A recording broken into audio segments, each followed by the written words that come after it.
बिस्मिल्लाहिर्रहमानिर्रहीम। अस्सलाम वालेकुम। Welcome to Saima's cooking secrets. Viewers, आप कैसे हैं? उम्मीद है सब ठीक ठाक होंगे। आज मैं आप लोगों के लिए वेजिटेबल की रेसिपी लेकर आई हूँ। आज मैं आपको तोरियाँ बनाना सिखाऊंगी। ये वैसे तो कई तरह से बनती हैं और लोग आमतौर पर इसकी कुकिंग करते ही रहते होंगे, लेकिन मैंने सोचा कि मैं भी अपना तरीका शेयर करूँ। इस तरह बनेगी, बहुत टेस्टी और बहुत मज़े की बनती हैं। ये मैं अचारी तोरी की रेसिपी आप लोगों के साथ शेयर करूंगी। उसके लिए मैंने 1 kg तोरियां ली हैं। तोरी मैं आपको दिखा दूं, इस तरह की होती है। इसको छिलके उतार लें, उतार के और फिर इस तरह कटिंग करके रख लें। ये मैंने 1 kg ली है। और स्पाइसेस में इसमें ½ टीस्पून मैंने नमक लिया है, ½ टीस्पून ही इसमें रेड चिली फ्लेक्स हैं। सौंफ मैंने ½ टीस्पून ली है। इसमें कलवंजी भी ½ टीस्पून है, मेथी दाना भी ½ टीस्पून है, ज़ीरा ½ टीस्पून, हल्दी 1 टीस्पून है और गरम मसाला भी ½ टीस्पून है। 3 टमाटर लेके वो मैंने उनको ब्लेंड कर लिया हुआ है। करी पत्ता 8 से 10 अदद हैं। 2 क्लॉव्स लेके मैंने गार्लिक के उनकी बारीक कटिंग की है। 3 अदद सब्ज़ मिर्चें इसमें जाएंगी। ऑयल मैंने ½ कप लिया है और प्याज इसमें 2 अदद लेके उनको रफली इस तरह कटिंग कर ली हुई है। चलें अब जल्दी से मैं इसकी कुकिंग स्टार्ट करती हूँ। मेरा चैनल सब्सक्राइब करें और बेल आइकॉन पर क्लिक करें ताकि हर आने वाली नई नोटिफिकेशन आपको मिले। मेरी तमाम वीडियोस देखनी बिल्कुल फ्री हैं। सबसे पहले ऑयल ऐड कर दें और साथ ही इसमें अचारी मसाले जो हैं वो डाल दें, जैसे कलवंजी, सौंफ, मेथी और ज़ीरा। हल्का सा इनको फ्राई करेंगे। ये हल्के हल्के से फ्राई हो गए हैं और इनकी खुशबू आने लग गई है। अब मैं ये गार्लिक जो कटिंग किया हुआ ये शामिल करूंगी।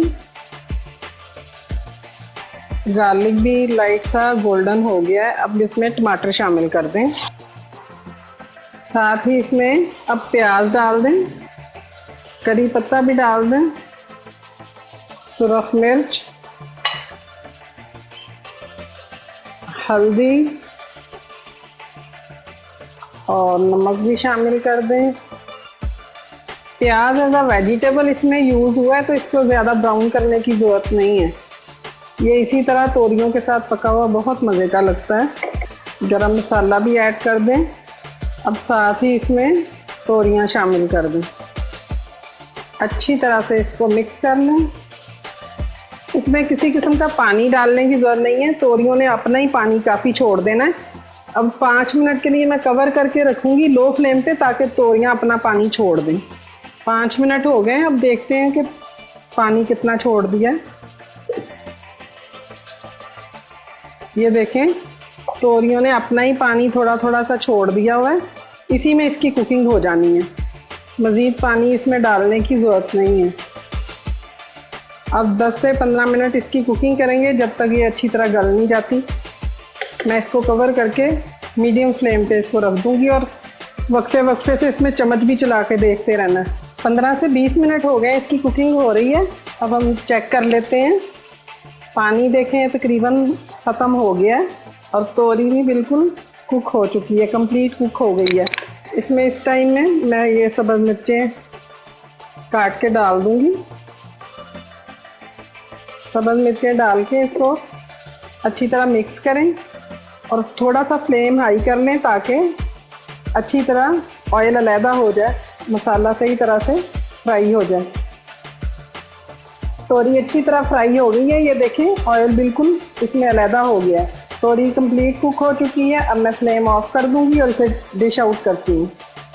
व्यूअर्स, अचारी तोरी तैयार है। उम्मीद है आपको मेरी ये रेसिपी ज़रूर पसंद आएगी। आप इस तरह इसकी कुकिंग करके देखें, ये बहुत टेस्टी बनती है। और इसके साथ धनिया पुदीने की सब्ज़ चटनी हो और साथ में गर्मा गर्म तंदूर की रोटी हो तो बहुत ही मज़ा आता है। गर्मियों की ये बहुत ही मज़े की वेजिटेबल है। अगर आपको मेरी ये रेसिपी पसंद आती है तो मेरा चैनल आपने सब्सक्राइब करना है, बेल आइकॉन क्लिक करना मत भूलें और साथ ही साथ आप लोग लाइक का बटन भी दबा दिया करें। इस तरह मुझे भी अच्छा लगेगा। उम्मीद है आपको मेरी ये रेसिपी पसंद आई होगी। अपने दोस्तों के साथ इसको शेयर करें, दुआओं में याद रखें और बहुत जल्द एक नई रेसिपी के साथ दोबारा आऊँगी। तब तक के लिए अल्लाह हाफिज़।